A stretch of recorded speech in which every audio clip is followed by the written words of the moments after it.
Hello, I'm Pastor Bill, and today we're going to be talking about the conflict opportunity, a path to restoration. We're going to be doing this by looking at conflict as an opportunity.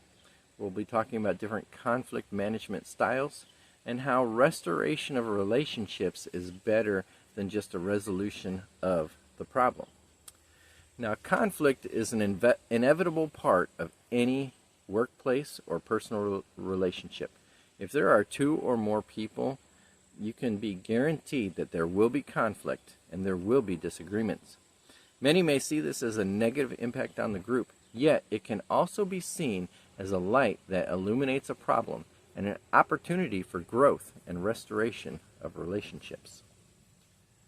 Almost everyone may look at conflict and want to turn and run, me included.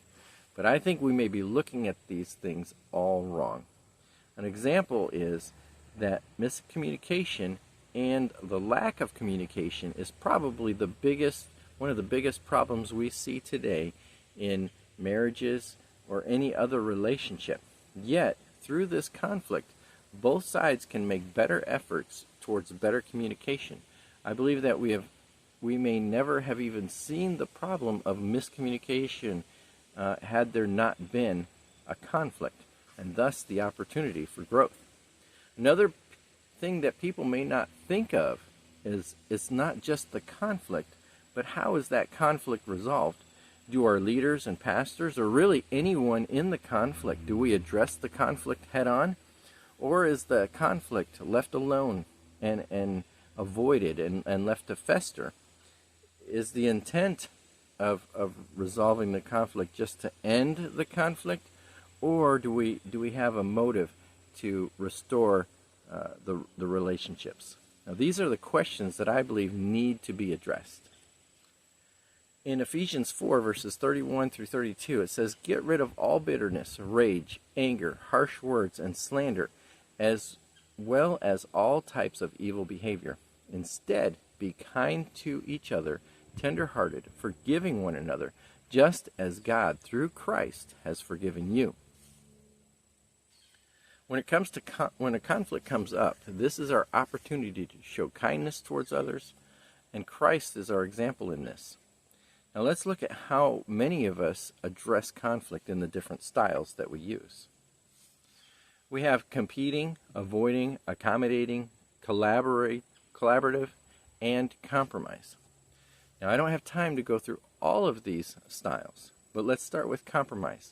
It may sound good, but it shouldn't be the first choice because both sides end up losing something in the compromise scenario. Now, collaborative is the best way. This is where we all put aside all our personal wants and desires, and we work together for relationship restoration, and that's the most important thing. Accommodate is a good option as well. Even though one person may be giving in to the other side, and it may seem bad for that one person, I think it's about looking first inward to see if we are to blame, asking that question, what have I done wrong in this situation? It's our job to understand and admit that we may have been wrong in the situation. Now here's a verse that I believe talks a little bit about the accommodation style. And that comes from Matthew 7, verses 4 and 5. "How can you say to your brother, 'Let me take the speck out of your eye,' when all the time there is a plank in your own eye? You hypocrite! First, take the plank out of your own eye, then you will see clearly to remove the speck from your brother's eye." As I stated before, many may just like to avoid conflict situations altogether, but we need to first ask ourselves if we have any fault in this conflict situation. We need to strive for a collaborative solution where we work together to resolve the conflict and restore the relationship.